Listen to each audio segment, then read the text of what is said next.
अहमदाबाद शहर की एक शांत सी गली में हर्ष अपने माता पिता और छोटी बहन आस्था के साथ रहता था। उनका घर साधारण था, लेकिन प्यार और भावनाओं से भरा हुआ। आस्था बचपन से ही दिमाग से बहुत तेज थी। पढ़ाई में अव्वल, हर सवाल का जवाब तुरंत देने वाली। उसे कृष्ण राधा की भक्ति से बहुत प्रेम था। हर सुबह मंदिर जाना, भजन सुनना और राधा कृष्ण की तस्वीर के सामने हाथ जोड़ना उसकी आदत थी। हर्ष बिल्कुल अलग स्वभाव का था। उसे खेलकूद बहुत पसंद था। दिन भर मैदान में दौड़ना, दोस्तों के साथ खेलना। लोग अक्सर कहते, ये हर्ष पढ़ेगा लिखेगा नहीं, बस खेलता ही रहेगा।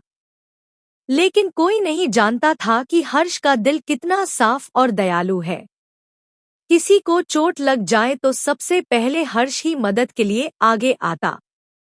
दोनों भाई बहन एक दूसरे से बहुत प्यार करते थे, लेकिन उनकी लड़ाइयां भी बहुत होती थी। कभी पढ़ाई को लेकर, कभी खेलने को लेकर, तो कभी छोटी छोटी बातों पर। माँ पिता समझाते, लेकिन कुछ देर बाद फिर वही बहस। एक दिन आस्था और हर्ष ने सपना देखा। सपने में जैसे ही भगवान कृष्ण की बांसुरी की मधुर धुन गूंजी, पूरा आकाश नीली रोशनी से भर गया। हर्ष और आस्था ने देखा कि वे अब अपने कमरे में नहीं थे, बल्कि वृंदावन की पवित्र भूमि में खड़े थे। चारों ओर फूलों की खुशबू, मोरों की आवाज और यमुना नदी शांति से बह रही थी। आस्था की आंखों में आंसू आ गए। वह बोली, कृष्ण जी, क्या ये सच है? भगवान मुस्कुराए और बोले, भक्ति जब सच्ची होती है तो सपना भी सच बन जाता है। पहली परीक्षा समझ की। कृष्ण जी ने हाथ हिलाया। अचानक एक रास्ता दो भागों में बंट गया। एक रास्ता ज्ञान का, दूसरा शक्ति और खेल का। कृष्ण जी बोले, अकेले अकेले चलो। आस्था ज्ञान के रास्ते चली, जहाँ कठिन प्रश्न, किताबें और पहेलियाँ थीं।